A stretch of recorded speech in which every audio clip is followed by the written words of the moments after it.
Dead Space, Mass Effect, Titanfall, Battlefield. What do these titles have in common?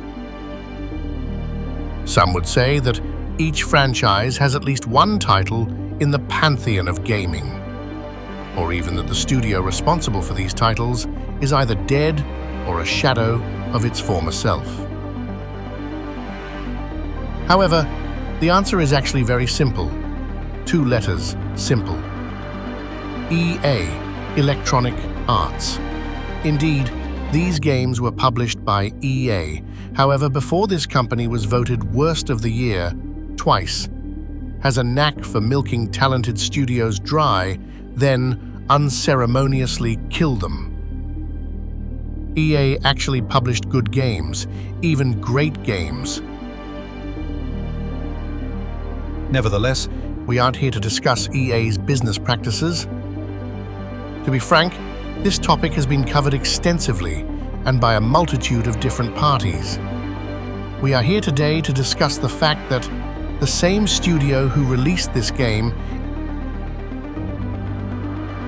is the same who released that game.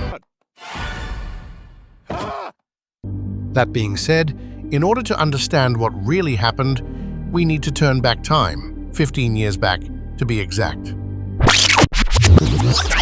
It is July 2010, and EA has an announcement. We are proud to announce a sequel to the critically acclaimed Dragon Age Origins, Dragon Age 2, expected March 2011 on all consoles. Anyone who wasn't part of the press was quite skeptical, and for good reason. The previous game in the series was barely 2 years old. But it was BioWare we were talking about, not some third-rate studio. They had a proven track record. So, if anyone could pull this off, it was surely them. It is August 2010, and we are treated to the first CGI trailer.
These are the ones that change the world forever.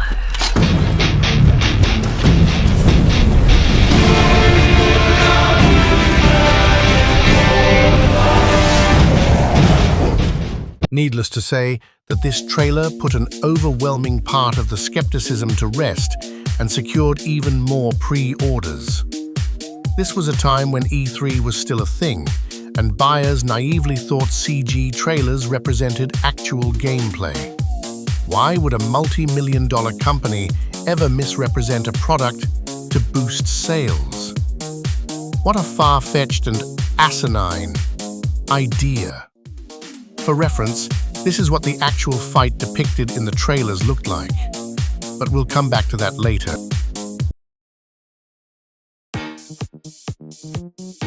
Dragon Age 2 was the best-selling retail game in the UK in its week of release. Worldwide, the game sold more than 1 million copies in less than 2 weeks, a faster sales pace than its predecessor when it was released in 2009. By May 2011, it had sold over 2 million copies. EA was obviously very pleased. Their strategy of cutting costs to a minimum by reducing development to a fraction of the time and recycle assets had worked to a T. But before they could celebrate, the seemingly infinite reserve of copium of the average customer had run out, and people started noticing stuff. In the first game, the main story plus the side missions combined would take almost 60 hours.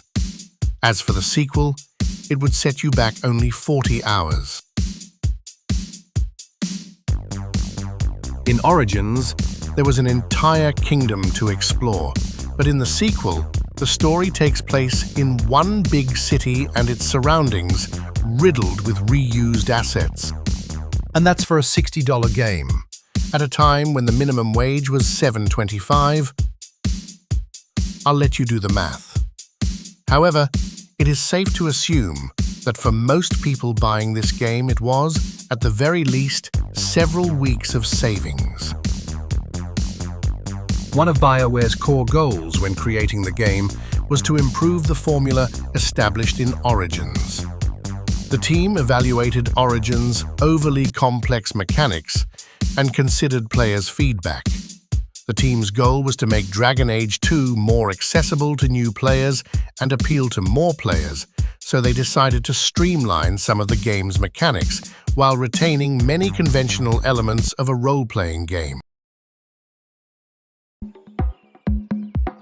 A BioWare employee was caught posting as a consumer on Metacritic. The employee gave the game a score of 10 out of 10. An EA representative responded after much online controversy, saying it was normal for people who work on a game to like and support it, though it is unclear if Hoban acted on his own or at the behest of the company. The game was criticized for allegedly using Securome digital rights management software, also infamously known as DRM. Although BioWare refuted the allegations and added they merely used a release date checker made by the company that produced Securome that deletes itself after the game is released. This situation split the already fragile fandom into two camps: those whose copium had ran out and those who had doubled, even tripled the dose. The former had to admit it, they had been bamboozled. As for the latter, it took Andromeda and Anthem for them to learn. As for the remnants, well, it's safe to say that Veilguard did them in. So, I'm non-binary.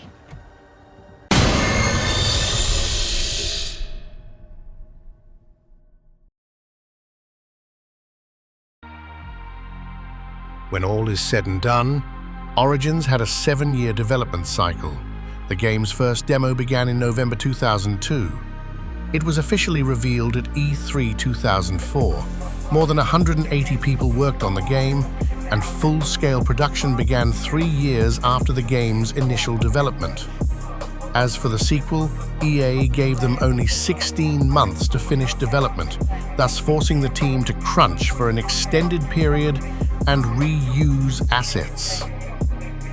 10 years later, David Gaider, narrative designer, said something that's very interesting. There's a fantastic game hidden under a mountain of compromises, cut corners, and tight deadlines. Some say that BioWare was trying to replicate what worked with Mass Effect 2, dumbing down RPG elements. In order to attract a wider audience, a flashy trailer, quite misleading in Dragon Age's case, and EA had the formula to a successful pre-order down.